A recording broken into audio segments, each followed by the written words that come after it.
Dalam video ini kita akan membahas lebih dalam dan lebih jauh bagaimana sih gender dalam dunia pendidikan dan bagaimana teman sebaya dapat mempengaruhi kita. Sebelum kita mengulas lebih jauh dan lebih dalam mengenai gender dalam dunia pendidikan dan pengaruh teman sebaya, saya akan mengulang sedikit mengenai ladies first. Pasti kalian tidak asing dengan perkataan atau julukan seperti itu, karena kayak itu sangat familiar gitu di lingkungan kita. Tapi tahu nggak sih sejarah dari perkataan atau julukan ladies first? Nah, kalian tahu nggak sih julukan ladies first itu populer pada saat Perang Dunia Pertama, di mana lelaki itu kan cenderung memegang senjata. Nah, lelaki itu akan menyuruh wanita untuk melihat keadaan di luar sana apakah aman atau sedang bahaya. Nah, ketika si perempuan itu keluar membuka pintu tapi ada suara tembakan, maka si laki-laki itu akan berusaha melindungi perempuan untuk terhindar dari tembakan tersebut. Tapi agak tragis ya, agak mengerikan. Sejarah lain mengatakan bahwa pada zaman-zaman kerajaan, baik itu kesatria maupun pangeran, ketika dia berjalan-jalan menyusuri suatu tempat, lalu ia menemukan atau ia menghadapi jalan yang penuh lumpur dan becek, dia akan langsung bergegas dengan jiwa manly-nya, jiwa gentle-nya. Dia akan membuka jubahnya dan menutupi jalan yang becek dan berlumpur tadi dengan jubah tersebut, yang tujuannya agar wanita tersebut tetap dalam keadaan bersih, cantik gitu, kayak masih aman gitu. Dari pembahasan singkat tadi dapat kita kaitkan bahwa dalam dunia pendidikan, khususnya tingkatan sekolah dasar, kita seringkali menemukan bagaimana ladies first itu muncul dalam lingkungan sekolah. Saat saya melakukan turun lapangan untuk penugasan diagnosa kesulitan belajar, saya mendatangi sebuah sekolah, tepatnya di SDN Kemayoran 1 Bangkalan, di mana posisi tempat duduknya itu sudah sangat terlihat gitu, kayak perbedaan gender, di mana posisinya itu perempuan berada di barisan depan dan laki-laki berada di barisan belakang. Memang sejak dahulu tuh kayaknya laki-laki itu sering dipandang gak bisa diem, banyak bercanda, banyak tingkah. Jadi yang banyak bercanda dan tidak mendengarkan itu akan duduk di bangku paling belakang biar tidak mengganggu teman-temannya yang ingin fokus belajar.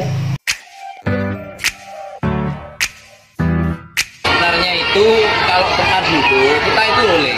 Kenapa kok saya bisa antara laki-laki sama perempuan? Kan ini kan anak-anak ini kan sudah pasti kan sudah mengerti ini masalah pacaran dan sebagainya. Itu kan takutnya itu pikirannya. Kalau saya kan sendiri kan di sini kalau bukan muhrim, jadi saya biar apa tujuannya laki-laki biar temenan sama laki-lakinya. Makanya temenan sama laki-lakinya. Dengan adanya komputer, dengan adanya media sosial, takutnya ke arah ke sana. Kita itu bisa menghindari. Nah, percaya atau tidak percaya, sebenarnya peraturan yang secara tidak langsung itu yang diterapkan dalam lingkungan sekolah dasar itu mampu mempengaruhi kita yang pada saat ini telah duduk di bangku perkuliahan gitu. Sebenarnya tidak hanya bangku perkuliahan, melainkan pada SMP, SMA itu pasti mengalami hal tersebut. Nah, kali ini mari kita simak 3 mahasiswa yang akan beranggapan kenapa sih kok kalian sering kali memilih duduk di belakang dibandingkan duduk di depan, padahal kan lebih enakan duduk di depan gitu. Mari kita simak.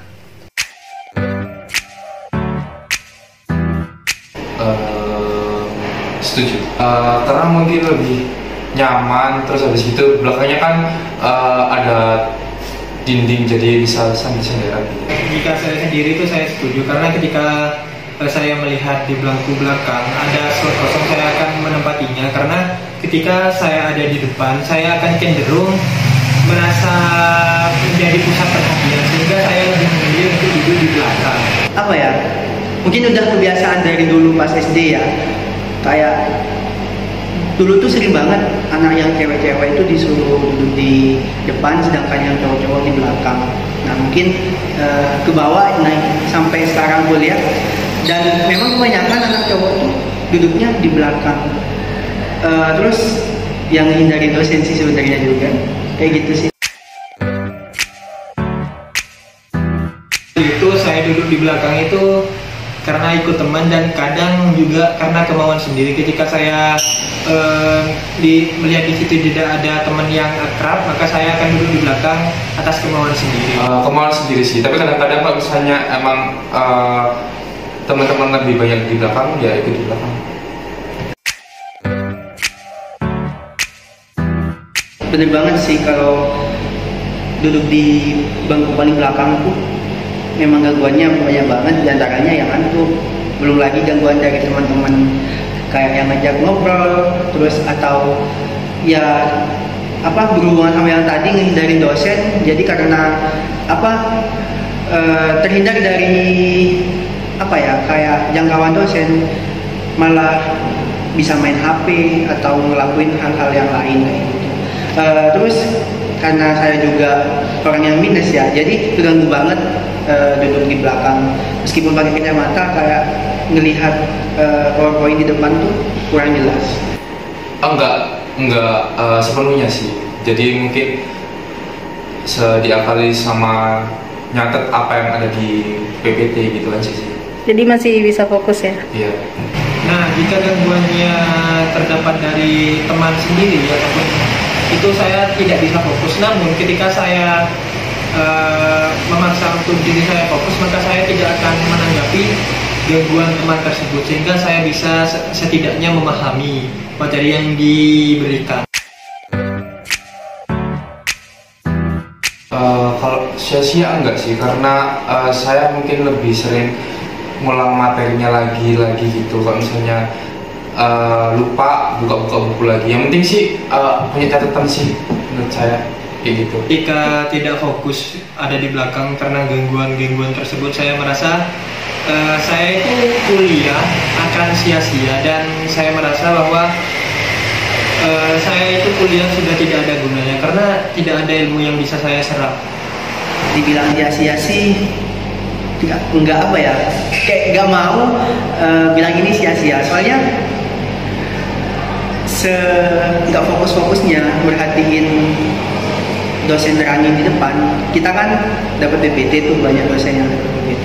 Cuma ya nggak bisa dipungkiri, kadang saya tuh merasa ya kalau udah nggak fokus main HP ngobrol sama temen, kayak yang dosen terangin itu nggak masuk kelas ke otak saya gitu. Jadi nggak ngerti sia-sia atau nggak deh.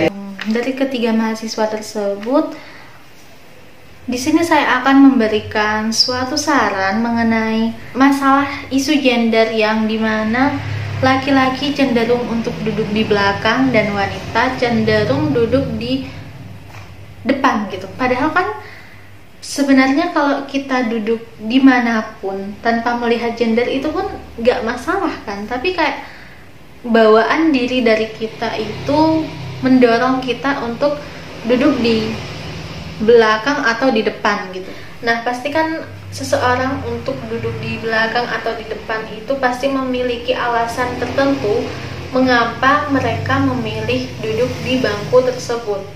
Selain karena pengaruh dari teman, kan kalau kita duduk di teman yang akrab dengan kita, otomatis kan kita kayak merasa selama pelajaran tuh gak terlalu membosankan gitu, gak terlalu kaku.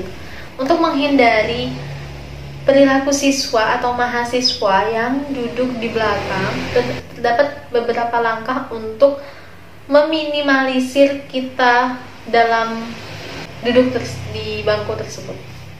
Pada langkah preventif ini dapat dilaksanakan dengan kita datang lebih awal, minimal 15 menit sebelum kelas dimulai. Hal ini bertujuan agar kita dapat memilih bangku yang nyaman dan posisi bangku yang bisa membuat kita fokus terhadap materi pembelajaran. Hal ini boleh dimulai secara perlahan, jadi bertahap gitu. Kita tidak harus langsung duduk di depan, namun kita step by step dari barisan tengah, lalu agak ke depanan, mungkin kalau bisa ke depan akan lebih baik. Kemudian pada langkah kuratif, di sini kita lebih memfokuskan untuk kesadaran diri bahwa kalau kita duduk di bangku belakang secara terus-menerus, kita akan mendapatkan banyak gangguan, sehingga ditekankan untuk kesadaran diri dengan pindah ke bangku depan yang masih kosong. Pada langkah promotif, dapat kita lihat dengan seseorang yang cenderung duduk di depan, mereka akan memiliki fokus terhadap materi pembelajaran, sehingga mereka sedikit mendapat gangguan dari sekitarnya. Mereka menjadi cenderung lebih aktif dan lebih memahami materi yang dipelajari. Kesimpulan dari isu gender ini, sekolah dan teman sebaya mempengaruhi perkembangan individu. Namun, seiring dengan tingkat pendidikannya, kebiasaan yang secara tidak langsung menjadi budaya tersebut lebih tidak mengikat, di mana individu mulai memiliki kebebasannya untuk mewujudkan rasa nyaman saat di kelas dan tidak selamanya ia mengikuti teman sebayanya, melainkan individu sudah dapat menentukan keinginannya tanpa pengaruh dari siapapun. Mengapa? Karena secara It's from the way that you move and everything that you do, and after that it's when I realize that I love you.